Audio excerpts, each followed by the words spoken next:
Hell yeah, this is the VIP right here. Not everybody gets to come back here, dude. First time stepping right, so I need to keep the same energy moving forward. Right. But we were talking off the pod, and you were talking about the Nashville trip. Tell me about that. Yeah, so we were just out there, me and Jack, and then our buddy Garrison, who he works with Zoo already. He's like on tour with him and part of the team. We just went out there. We were there for about, I want to say like 6 days. And we were working on music, brought the whole entire music setup all the way down to any cable you could think of. At one point, we were looking for cables. You're like, what? I was like, I got it. I grabbed my backpack, and I got like 30 cables in there, you know. But brought the whole studio set up, cooked up, working on new projects with him, helping him write, helping him creatively, you know, just being in the room and being present and kind of just throwing our ideas out there and seeing what sticks. I love it with a group too, because that's where all the ideas can pop off. Yeah, that's awesome, it's nice when you're writing stuff to kind of be able to bounce back and forth. Be like, what do y'all think about this? Well, maybe we switch these a couple words here, or a couple words there, or maybe this cadence should go here and this should come after that, you know. And so it's nice when you got a bunch of people that are all in the same like wavelength, being able to collaborate. Now, you said write, so do you write for him, or you write for yourself, and you all were both writing? Or yeah, kind of both. Like we, you know, I mean, if for some reason the verse that I write or the verse that he writes, then we come together and then we collab both of those, and then we take the best parts from it and make one master verse from it. Sometimes it was he went and recorded and he was like, I think you would sound better doing this. So then boom, I hop on that and then I took that verse. Or, you know, he's got freestyling and he's got the melody and the delivery pretty much there, but now we got to play it on loop and try to figure out these lyrics that go to it, you know. So it's kind of like a little bit of everything. I wouldn't say like I'm sitting there writing every bar, you know. It's really a collaborative thing. Is that a group that usually gets together, you, Zoo, and those? This is actually the first time that we've been in like the same house working on stuff. I met him about 4 years ago. I tattooed live at Austin City Limits, ACL, in front of like 30,000 people. What was that like? Crazy, bro. Table shaking, wild. You know what I'm saying? Damn. I can't even shake this because I break something. But you know, the whole entire stage shaking, lights flashing. I'll have to send you some video of it. It's insane. But that's when I first met him. That was 4 years ago. Okay. And so we've just kept in contact here and there. And then he was in town like a year later and came by the studio and recorded here. And my producer, Jack, started sending him beats at that point. And then we dropped an album earlier this year called The Poor Boy Way. And he was like, dude, I'm just going to email it to him and see what he thinks. And next thing you know, we're hopping on a FaceTime call with him like a week later, and he's like, yo, this shit is dope. He's like, I don't even know really what it is or what it sounds like, but it's just dope. I like the energy. I like the concepts. And he ended up hopping on a feature. He like remixed one of my tracks and then sang on it. And so we have that song, and that's kind of what kickstarted all this, right? And then we got this one song back in February-ish. And then he invited us to go down to South by Southwest, which was in March. And as we're driving down there, I get the text saying, oh, by the way, you're going to open up. We got you a 45-minute set. And so, like, we're like, you know, we thought we were just going down there to vibe and, like, hang out. And I'm going to paint people. You know, that was the main thing, was I was supposed to paint live during his set, like tribal paint on all of the people in the audience while he's performing, right? And so now we're driving down there. I'm like, oh shit, I got a 45-minute set. What are we going to do? You know? Yeah, that's a long time. Yeah. Oh yeah. And we figured it out. We performed the next day and it was fucking dope. And I painted and I rapped, and then Jack and Garrison were DJing, and it was just a whole little hybrid medley set. It was really dope, man. And nobody would have known that was our first time, and we didn't have no practice. So that was your first time on stage? That was I mean, us three together doing that. Yeah, for sure. Me and Jack just had our first show back in November. Okay. At UV, if you're familiar with that. Yeah, with that. Boom and Rick, some of the homies, and they had their grand opening. And so we opened up for Thunder Jackson. And I had a few days to rehearse for that. You know what I'm saying? That was like hours to rehearse, right? Yes, right. Yeah, exactly. That's crazy. And so, yeah, I mean, we just made it happen, and it was really dope. And were there nerves? oh yeah, of course. Is that something you do? Is a lot of in-person things like because you painted live and tattooed live, so you got a little experience, right? But grabbing a microphone and just being raw up there is like a whole nother ball game, really. How long have you been doing music at this point? I've been doing music probably like 8 years or so, but I didn't start releasing anything until last year. And then the first time I performed was back in November. And then March was the second stage time at South by Southwest. Yeah. In front of a fat ass crowd. That's a mob of people. Yeah. But that's nice too, because you never know like what type of experience is going to get given to you. Right. And it like gave you a good base. Right. Yeah. And so after that night happened, there was talks of like, okay, the next place I'm going is Coachella. And then it just didn't work out for Coachella. Like it's just crazy. It's hectic. And so he was like, well, we're doing Bonnaroo after that. So I was like, okay, bet we're going to meet out in Bonnaroo.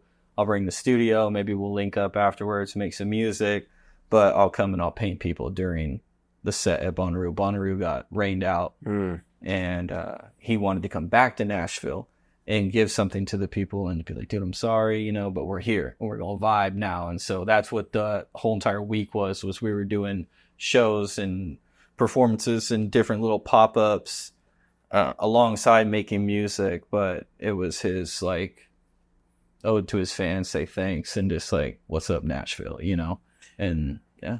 Man, it's crazy to think of all those creative outlets you have. It helps. Have you always been like that, or was that early? I think I started drawing when young, like being able to pick up the pen. From what I've been told, like 5 years old, being able to draw. But then I started painting when I was, I think, like 6 or 7, doing the Bob Ross. My mom would we'd set it up and she'd walk it through with me, and I only did like 7 or 8 paintings, and then I didn't paint again until I was 21 years old. Wow. So there was like a 14-year gap in there. But during that time, I still drew. I still did a lot of like oil pastel and Sharpie and graphite and things of that nature. Nothing musical, nothing tattoo influence, nothing paint influence. It was all just pen and paper, really. Wow. And then graduated high school. Went to go play baseball at Southwestern Christian University. I had like a little scholarship, I used to play them in basketball. So okay, I get it. Yeah, I know exactly what you're talking about. Hell yeah. Played there for a year, and then 2 weeks before I was supposed to return, I started tattooing, and I realized that I could have a future with that. And I gave up baseball, gave up school, and just went both feet into the art. Why on the tattooing?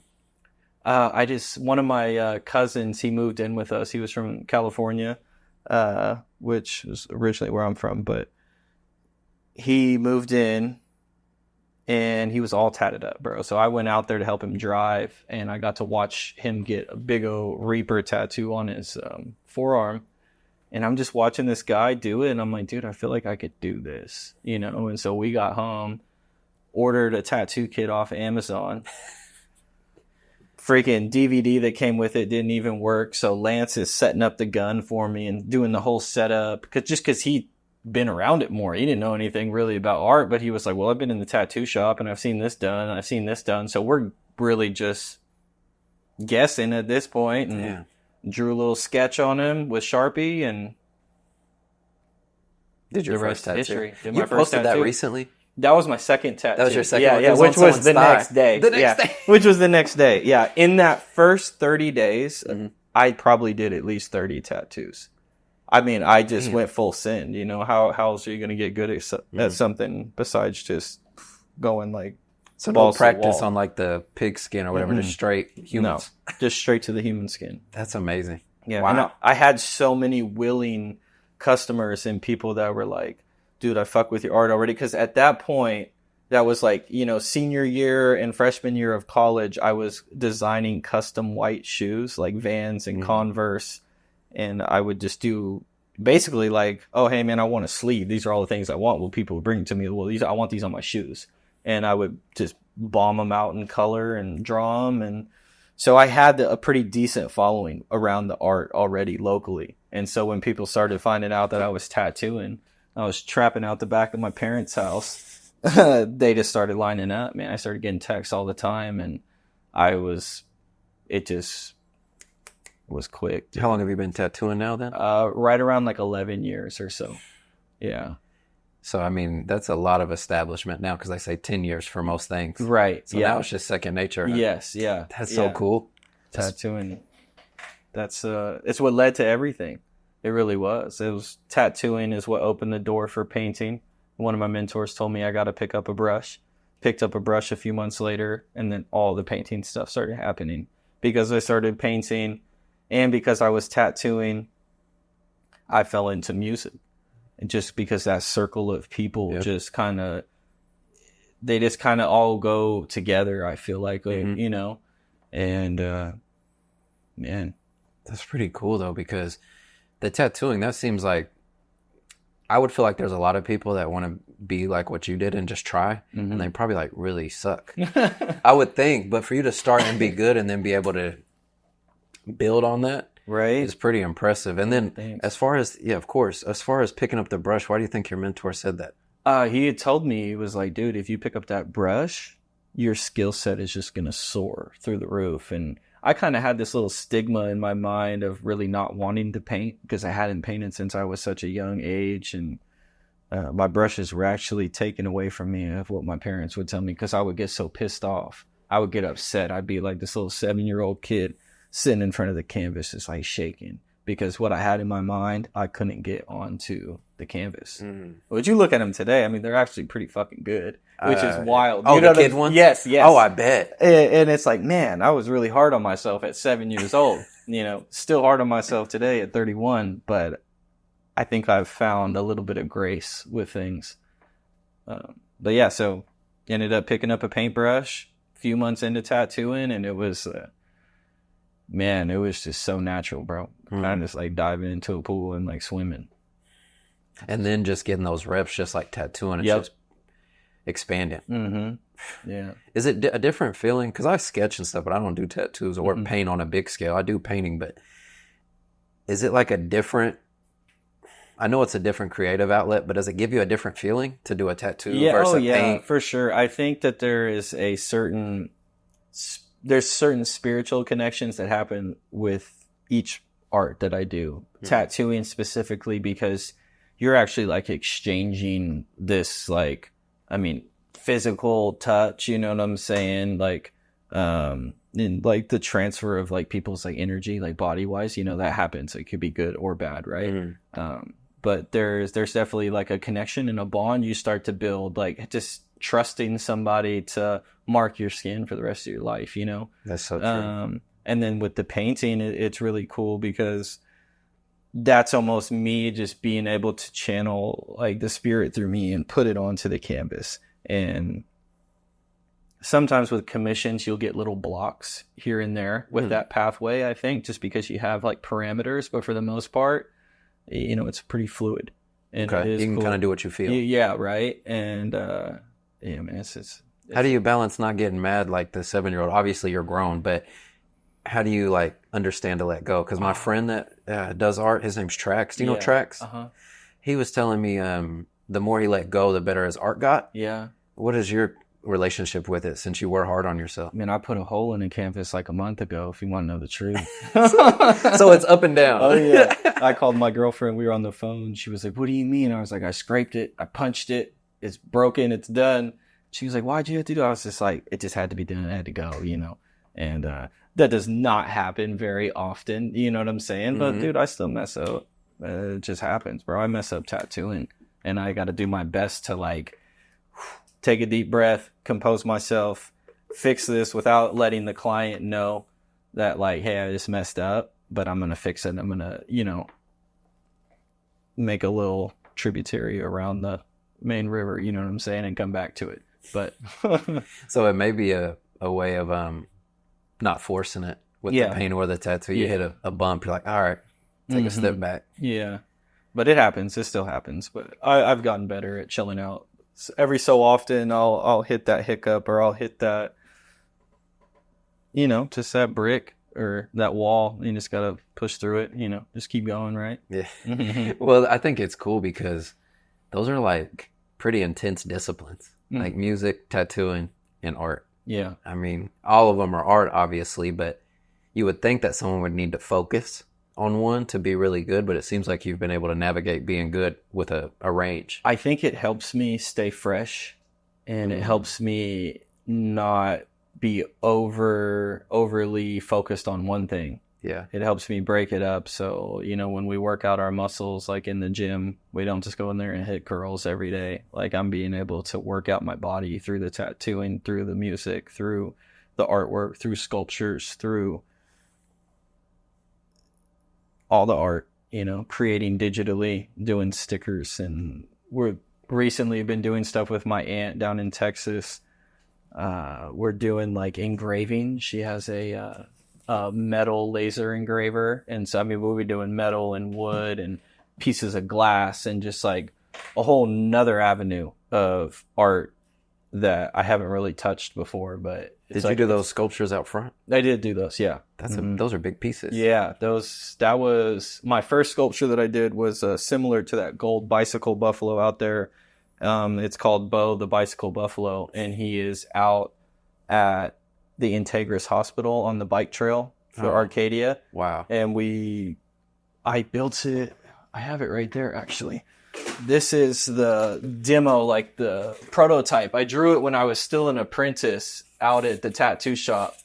And I was trying to figure out how to make something out of metal, but not have to pay for the metal, because metal is so expensive. And so I started drawing random things on my sketchbook. And one of the things that I drew was a bicycle wheel.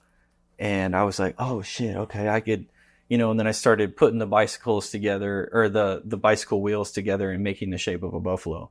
I'm like, okay, but how can we connect them? And so then I started taking the frames and I drew it. And then my mom found these little bicycles on Amazon. And so she ordered them for me. And then boom, boom, boom, I put this together with freaking tattoo medical tape and some super glue, and then I shoved it into a styrofoam base.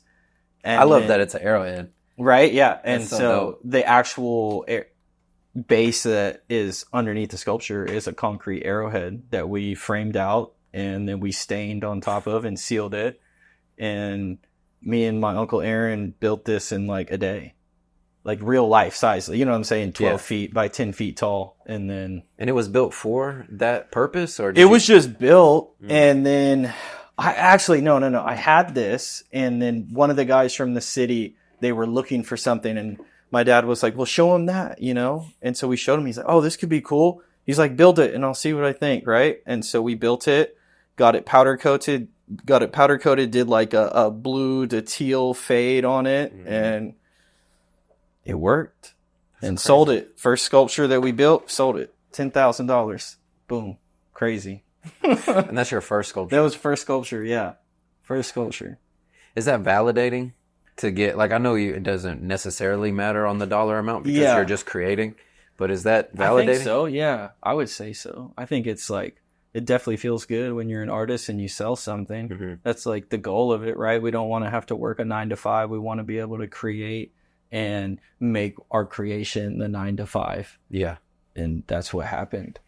I love the range, man. Because, like, I have some uncles in my family that are artists. Yeah. And that's the style they're on, is like, oh, well, it may be painting, it may be a sculpture, it may be drawing. So I think that you being able to stay fresh in different avenues is really smart, especially for your longevity. Right. It'd be a lot harder to get bored if you're doing 6 things. Yeah. Than just, I only paint. Yeah. I only paint 8x10s. Like, you're going to be over it pretty quick. This is the new thing right here. These are, this is a 3D print that we're doing. Me and my buddy Stu the man. Shout out Stu. 101 dude right there. So this is what it looked like when he comes off the printer, and then start coming in and like layering paint on it. You can touch it. It feels kind of crazy. But I'm just using the same acrylic paint. And that was kind of like... How does it stack? How does the acrylic paint stack?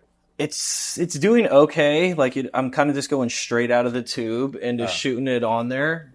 Because it looks like hair. Right? Like, yeah, no, that's what's the kind of cool part of it is like, I'm thinking about putting it into,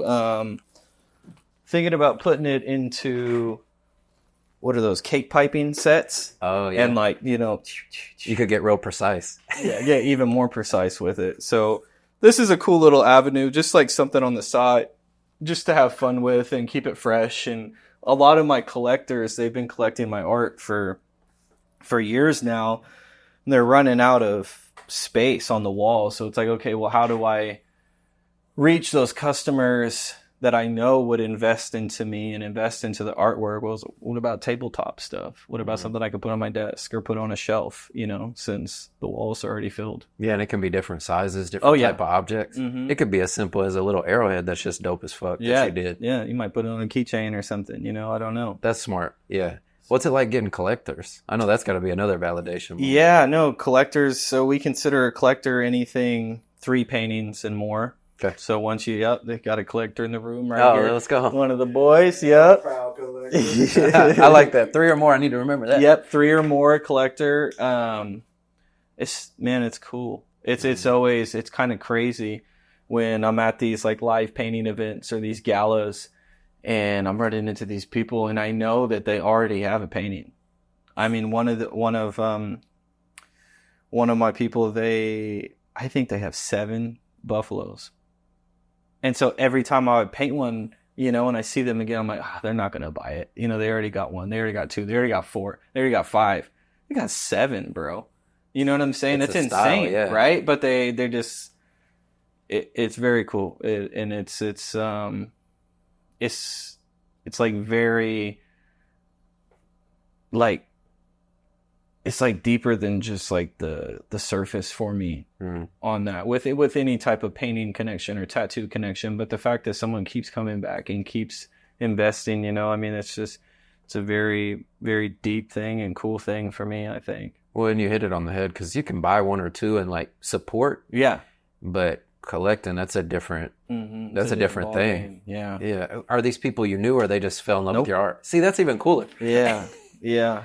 That outward support. Yeah, most of the people that I've met that have become collectors or people that I didn't know, I got to meet them in passing while I'm painting, or they'll come up to me and talk to me for a little bit, and then I'll get to paint, and then, I go up on stage and I get to speak to the crowd and speak to the people, and it reached them and it spoke to them. And sometimes just speaking on the stage and talking about the art and talking about who I am, I think has connected to more people than just the artwork.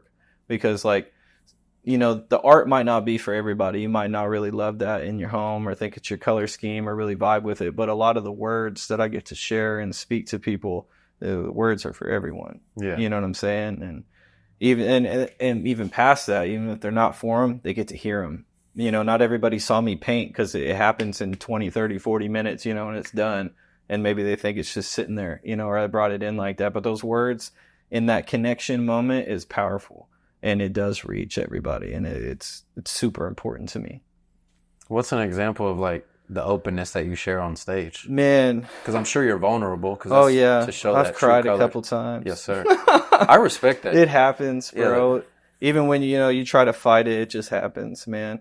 For men, it's like instantly scratchy voice, like right, trying to hold it together. Oh yeah. It just depends. A lot of the times, though, the big message that I try to share is what I call the buffalo blessing. And I talk to them, and and some people might call it a buffalo, other people might call it bison, tatanka, whatever you want to call it whatever you want. But just understand that this is a sacred animal, and that it has very deep meaning in our culture, And I get to talk to them about that. And I try, no matter what. And even when they tell me not to, or like, oh, you got 30 seconds to speak, I'm like, you make sure to hit that, bro. Yeah, for sure. And I did not used to be like that. It took me years to get to that point, bro. It really did. It took me being stressed out all day, freaking sweating, pissed off, going through moments, praying again, drinking, trying to find my feet and trying to find my confidence to be able to go on stage and do that. Because that used to be like the hardest part of my job. And I got through that. It took a few years to get through that and get over that hump of speaking to a room of either 10 or 15 people or 1,500 people. And that's the range. Sometimes it's that intimate. Sometimes it's 500, 600, 1,000 people. And you don't really know, but it took time to get there. And it was a struggle for a while. My parents will tell you. Good thing they're not here. They got to see some of the early ones? Oh yeah, my parents are very big supporters of me and of Studio Z. They helped me open Studio Z, and my dad is my dadinger. He'll tell everybody. My manager. Shout out my pops. Is that where you get your native side from? Is your pops? Yes. What tribe are you? We are the Chumash and the Kumeyaay. Okay. And a lot of people either say like Chumash or Chumash, or I've heard it all ways like growing up. But it's like Southern California area. And yeah, we moved here when I was 16, which I think moving here allowed me to dive deeper into my native roots, even though we are so far away from California. Mm-hmm. Although like my first powwow and stuff was in California. And I mean, dude, that's like ingrained in my head. Yeah. But what's crazy is we have drawings and things that I drew from like an early age, not knowing anything about like my ancestry, and it looks tribal. It looks like dancers. It looks like cave art things that was happening, and that's just like, it's kind of crazy. But that just proves to you though, like you said earlier with energy exchange, like that's when you know there's stuff deeper than what we see, because you wouldn't feel that. And I do think it's interesting too, because I think for me, it seems similar to you. We're always around it, but we got more into it as we age. Yes. And that's been fulfilling for myself too, because you spoke about it on like making sure to get that message across. And I had interviewed Jake Keys. Do you know Skydance Brewery? I don't know if I'm familiar. So it's one of the only native-owned breweries, and it's here in Oklahoma City. Okay. And he's the chief of the Iowa tribe. Oh, nice. And I'm interviewing him just because I wanted to. I didn't even like... Obviously, I knew the native, but like, same to you. I guess I didn't feel all the weight yet. And I'm sitting there interviewing him, and he's like, at the end, and I'm basically re-saying it to you because I think you deserve it too. He's like, yeah, you don't know how important it is that you're a native podcaster and that you're having conversations and people get to hear them. Same thing with you on stage. Like, it takes us time to not earn it, but I guess feel internally that we want to share. But I didn't know the importance like that. Like, he's like, no, this is very important. And then he's like, you need to keep interviewing other natives. And then I'm sitting here with you and you've got those necklaces on. And it's like, even no matter if it's small or large, we actually are playing a part in passing it on. Because if not, like, eventually that dwindles. So I think it's really important that you share that, especially on a stage, because that's your truth and you should deserve to say that no matter what someone thinks. Yeah. And they should know. Yeah. I think that's really dope, bro. Oh, cool. Thank you, man. Yes, sir. Yeah. Tell me the importance of these necklaces. So this white buffalo necklace was gifted to me by the people of McAllister in 2019. I went out with my dad and my little sister, and we spoke to every single school in McAllister, from kindergarten to high school to the intermediate school, whatever the one is where you get kicked out of school, but they still make you go to school. Even I don't know what that's called anymore, but I know those kids. Yeah. And so we got to go out there and speak to all these kids about the buffalo and give them the buffalo blessing. And I got to paint. And while I painted, they had a piece of paper that I hand drew. And then, my mom made a lot of copies of them, and we had supplies for them to draw and color in. You got 3 color crayons or whatever the kids had, and when I would switch on the canvas, they would switch down on their stuff, and then at the end of that, they came up and they all got to make a mark on the canvas, whether that was with their finger or with a paintbrush, whatever it was. We got to do a collaboratory piece with each grade that we spoke to and then donate that back to the school. And so forever, the buffalo blessing lives on in those hallways or those schools. And so at the end of it, as we were leaving, we were working with, I don't know if PTA mom would be the right thing, but a very involved mom at the school. Her name was Whitney, and her daughter Reagan, and they got me a buffalo necklace.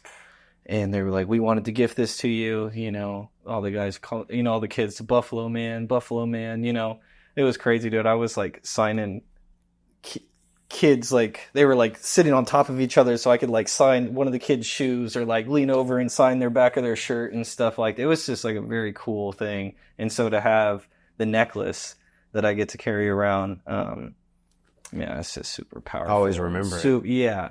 And for the buffalo, for people that don't know, like, you know, it is a sign of hope.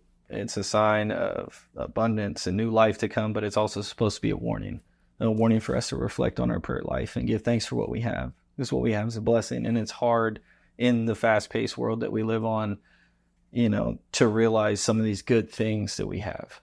And sometimes, or I guess, I hope that when people see the buffalo or they see the bison, they just feel like, oh, it's good. I'm blessed, so I'm good. There's some good things going on. It is There's check good moment things to slow you down on the horizon, right? Mm-hmm. Yeah. Do you go to the Wichitas often and look at the bison? No, I don't. I have one of my good buddies. He's been trying to get me to go out there with him. Randy. He's like a tree climbing. What up? It's my pops. Hey, it's all good. Sorry, that makes bro. it even cooler. Yeah. No, it's all good. What's up? We're in the middle of podcast How you doing, sir? right now. Oh, hey, man. Packages. Hey, I'm Zach. Nice to meet you. I'm Robert. Nice to meet you. Nice to meet you. He's talking about you right now. Yeah, talked about the Dadinger. Get it in, huh? Yep. Calling it in. Yes, sir. It's nice to meet you. Nice to meet you. You got anything you want to say on the air? Because we're live right now recording. No, man. You're awesome. I'm proud to be the Dadinger. I couldn't be prouder of a son like this and giving back and just everything that we do with the community and being able to hang out with him on the weekends. And, you know, just it's an experience that you just can't even talk about or even say. It's all in here. Mm-hmm. And you just feel it. And it's badass. Man, this is perfect. Thanks, Dad. This is perfect. Thank you, man. Yeah. Love you. I'll call you later. It can't get better than that, bro. Yeah. But you haven't been out there? No, I have not been out there. I'm telling you, like, especially when my grandpa passed in October, that's where my native side came from, the Caddos and Comanches. And when he passed, man, I think I went out there 6 times in 2 weeks. Wow. Just because, I mean, that's where our reservation was. So it feels connected anyways. But to have buffalo an hour and a half away, especially with all the medicine you have, I would really suggest it. Yeah. And maybe we can go together sometime, but you should let's definitely go, check man. it out. Let's go bring Cal. You got to come too, man. It's been a couple different times. Like, sometimes it'll be just during the day riding through. But I remember going down there one time on my motorcycle early, like 5 a.m. It was hard work getting down there at 5 a.m. Yeah, I bet. Yeah. And I sat there on Quanah Parker Lake and watched the sun come up over Mount Scott. It just felt like a different world. And then you drive down the road a little bit and you see the steam coming off the buffalo. Yeah. It's powerful. And we don't, I mean, it's busy, but it just seems like time stops out there, kind of. Mm-hmm. I'll go out there sometimes and burn some sage and play the flute. I always do it when I find a buffalo by itself. Yeah. And obviously I'm not super close, but it seems right. The times that I've went through there and you find one just sitting by itself and you kind of go over there, but you should definitely check it out. That's cool. Yeah, no, I'm going to I think that's dope as hell that your dad comes in and then you get to get your flowers like that. Yeah, that was cool. That's a cool moment, bro. That was cool. That was on time. Yeah, he was with me in McAllister. He was with me. I mean, he helped us drive. He was, I mean, if we're going to a gala or we're going anywhere, usually he's driving. He's like, no way, in the back, you know, helping me load in and everything and talking to anybody and everybody that comes up, because usually my back is turned working on the canvas. And so he's able to speak to people about Studio Z, about the artwork, about what we do for the community, about what we do behind the walls. You know what I'm saying? Why you do the work. Yeah. You well, yes, do what exactly. Yeah. He's doing work at the same time. Yeah. Mm-hmm. Man, what got you into the live painting? Because that seems like a pretty dope experience. It was just a friend of a friend type thing. They are one of our friends, Reggie Sims. He was working for the Oklahoma Lawyers for Children, and he reached out and was like, hey, we're going to have this deal at the Oklahoma City Golf and Country Club. You think you could come out and do a live painting? And I hadn't really done it before. I didn't even have an easel to paint live on. What we actually used was scaffolding, and we wrapped Dollar Tree black tablecloths around it and spray painted it and made it look like as nice as we could. And so here we are rolling in this big 8-foot squeaky wheeled scaffolding into the country club, and I painted a buffalo, and it sold before I even finished it. I wasn't even done yet, and people were bidding on it and selling it. It sold, and then took it home and worked on it for like another hour and a half. That first buffalo that I painted probably took me 3.5 hours, and now I can do it in like 20 minutes, 30 minutes. Kind of wild, but it's a gift. Yeah, especially to have one animal. Like obviously you paint a lot of different things, but to have a staple, like a signature. I didn't even know it was my signature at that time. I didn't even know anything about it. And he was just like, I think you should paint this. And that's what I painted. And while we were there, we had somebody from the Red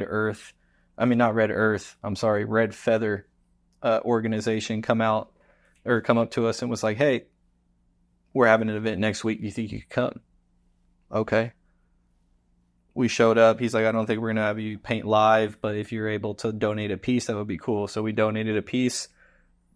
Sold at auction 2 times. We didn't even know that was a thing that could happen. So what even happens when someone sells twice? So, and a lot of people have that question. So whenever you see online that I say that it sold once or it sold twice or it sold 8 times or 10 times, that means that we had people in the audience that were willing, they were fighting each other for it, and then they settled on the sale number. Say it was 4,000, and the other backup bidder says, well, fine, I'll go to 4,000. I'll match your bid, and Zonley will make you another painting.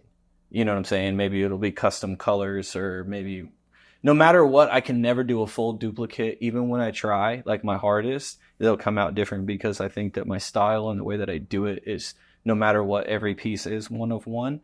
But I mean, there is times, more times than not, I sell duplicates, triplicates, all the way up to one night at the zoo a couple years ago, we sold 10. Wow. Insane. That was one of the times where I started crying, bro. I mean, it was just a powerful moment, as people are still bidding, throwing up, I'll take one. A little bit of pause. Boom, boom, boom. 3 more. Just crazy, I'm getting like little chills while you're talking about it, because I know that's got to be a crazy feeling. Yeah. Not only for the monetary value, but the reason behind it. Yes. It's like, oh, I am doing the right thing. Mm-hmm. And that's what it was, man. That's badass that we raised that much money for that organization. But really, it was like, man, we just really connected with all of these people. Mm-hmm. All of these people. It was insane. And for the long term, it's not like a short connection. Mm-mm. Yeah. It's something that, it's most times these people talk about this will be in my family forever. I'm going to pass it on to my kids, That's really dope. Yes. Yeah, because when you start out doing art, I bet, because we see art now, and you see where it's passed down. Mm-hmm. I bet when you're starting out, you're like, I don't think I'm going to be that, where they're passing down heirlooms, right. And there's just all these Zonley buffaloes everywhere. Man, I've got my best friend Jack, his grandpa was an artist.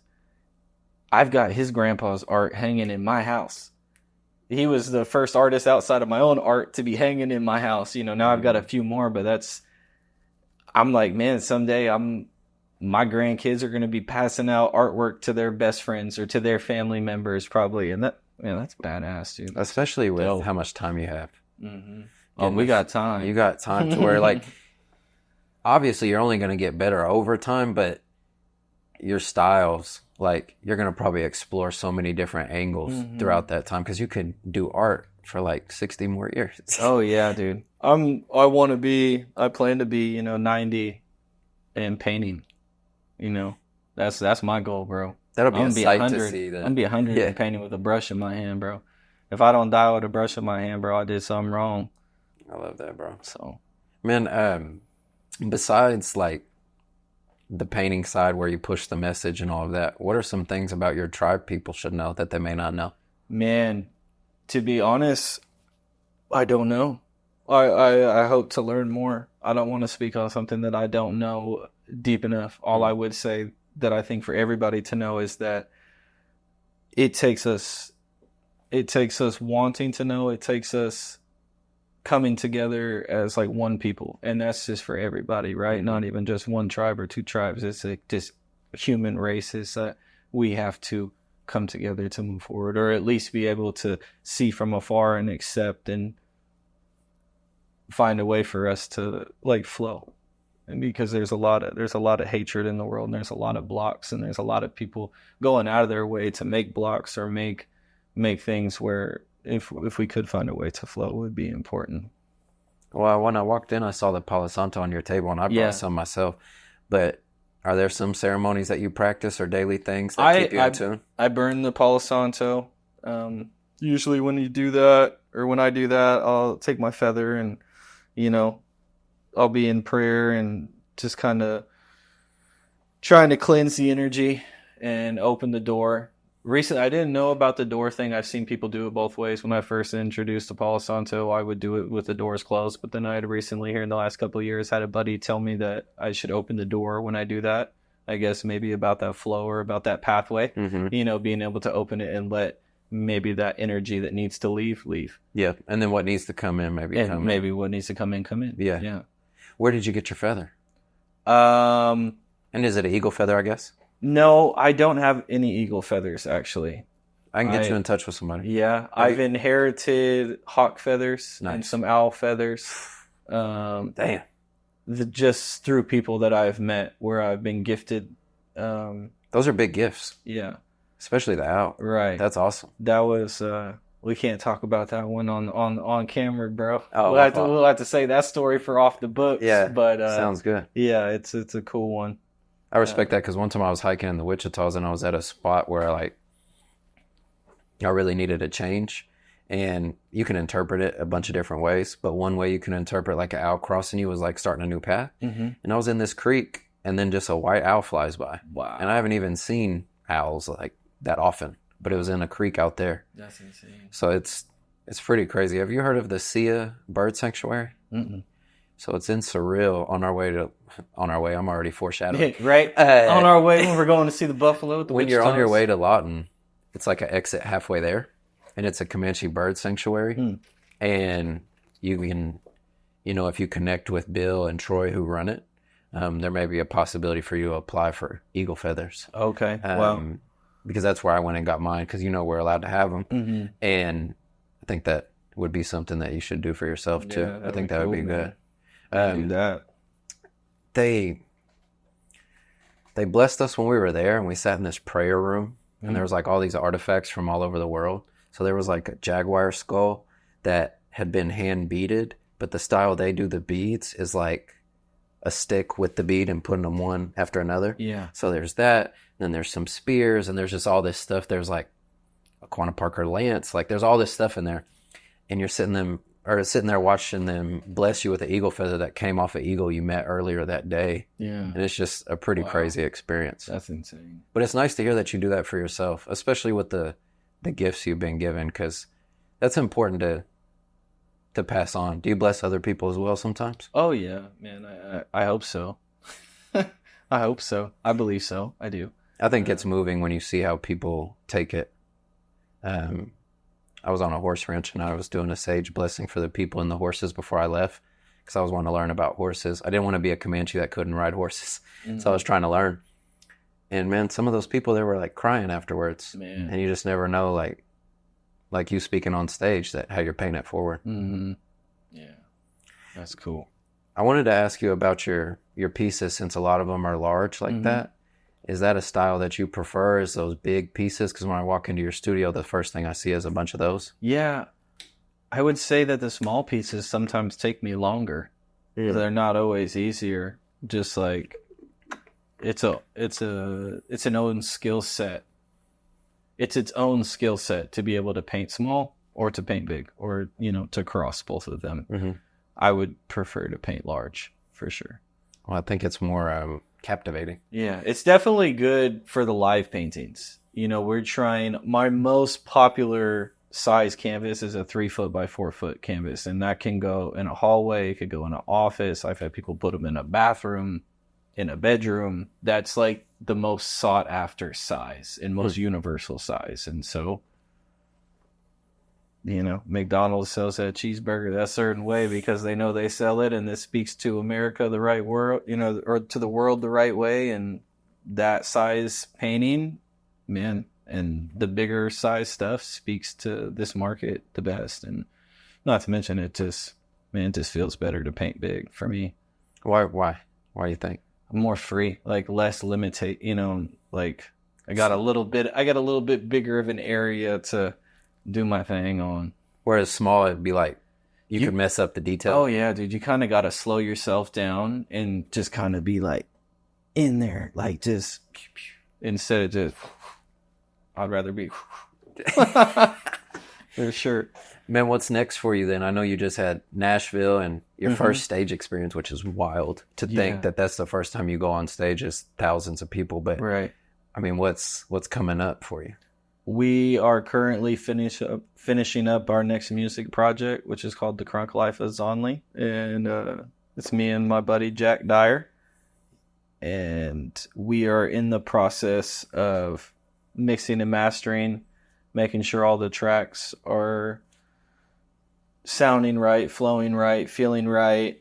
We just heard some things when we were in Nashville, hearing it off of a different set of speakers, like, oh, we need to change that. Oh, we need to fix that. And so we've been sitting on this tape for a couple months now, kind of in this last like finalization phase. That'll be the next big project that gets dropped. And it's going to be a 7-song album. And we'll probably have a couple of singles that maybe make it on the album or don't make it on the album that we'll release beforehand. And so in that process of mixing and mastering and getting that finished, we will be shooting the music videos or the content for that here in these next couple of months. Oh man. Yeah. So that's the next big project in front of me. You feel like you get a lot of outlet there too when you get to drop a piece like that? Yeah. It's really fun.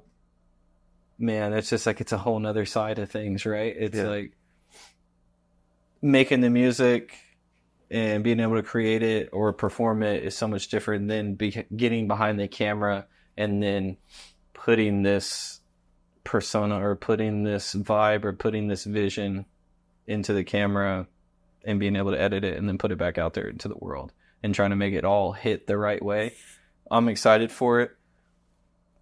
Probably a little stressed for it. You know what I'm saying? Yeah, Probably, there's a little bit of sweat coming down, but that's good, man. It's just because I care about it, and it's just because I know that I have to do it. Not only do I want to do it, I have to do this. This is something I wouldn't be okay with myself if I didn't put out there. I think that's important for people to hear, though, because whether it's something physical, like a certain sport or something, or the disciplines that you do, like you don't want those regrets later.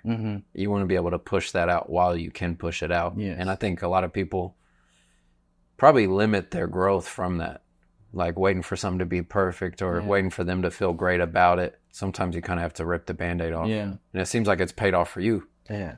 Yeah, thanks. There's some pieces of this artwork that's in this project that isn't necessarily perfect, but it's not supposed to be. It's more about feeling like it just feels good, man, or it feels great, but it doesn't have to be perfect.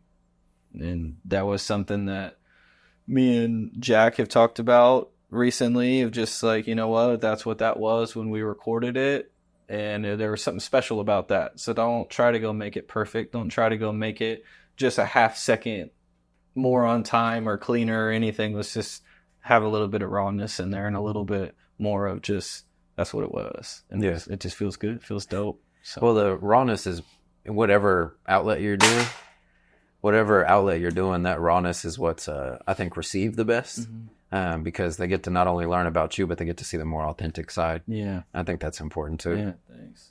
Man, I know that you speak a lot to Native culture and yourself and all of that, so I'm assuming that you're big on your mental health too.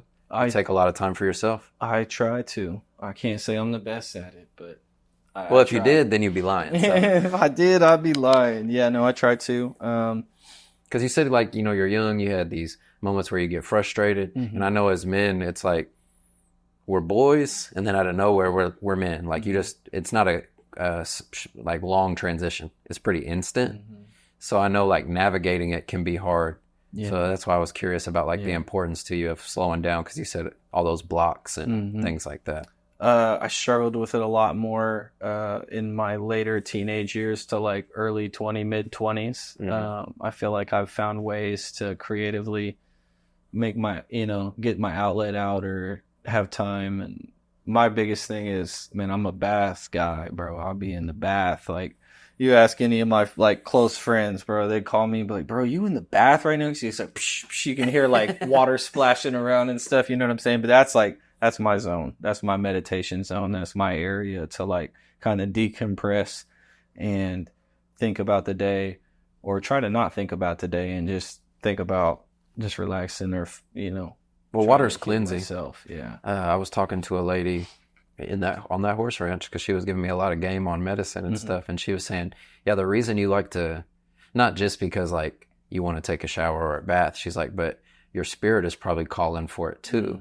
And when I was out there, they had an outdoor shower, so I'd work all day with them, and then it'd be nighttime, and we're in like West Texas, so there's all these stars, and I'd be taking a shower, and I'm like, maybe she's right, like you're getting this cleanse moment, or when you go out in the rain, or when you get in the bath. So kind of some stuff you're not aware of, and then when you are, it's like you can't get away from it. Oh yeah, bro. It was pouring down rain, like thunderstorm rain, and I was in the pool a few days ago. We were out in Nashville, and the guy's like, bro, what the fuck are you doing? You know what I'm saying? You're betting I'm like, it all. I'm like, bro, I just feel so good right now. I'm in the water right now in this big old pool, and this rain, it's hitting me on the head. It was a moment for sure.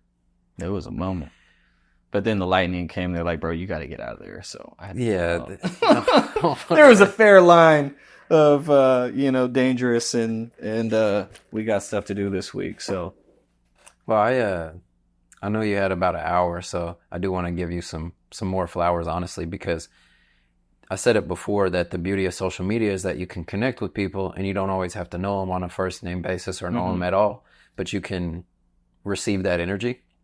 And I remember a few years ago seeing posts of yours, and it was the live paintings. I was like, dang, like all these buffalo, and then like your hair and the tattoos and the things that speak to me. I was like, man, he's just being him. And then something that's been beautiful about this podcast, bro, is when I really feel that I want to talk with somebody and I reach out, it's been received well. Yeah. So to be able to sit here with you and have this type of conversation with never knowing you. Like I walked in, I've only known you 5 minutes, and we're putting the mics on. I appreciate the authenticity, your energy, and just like being who you think you would from just the outside looking in.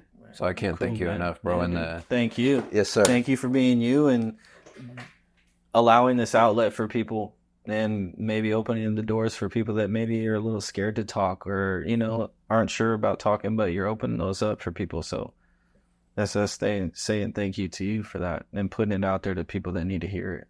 Yes, sir. Well, man, I hope this is a start to a good relationship, and I'm definitely going to get locked in with you. Yes, sir. Well, we'll get out of here, bro. I appreciate you so much. Yeah, thank you, bro.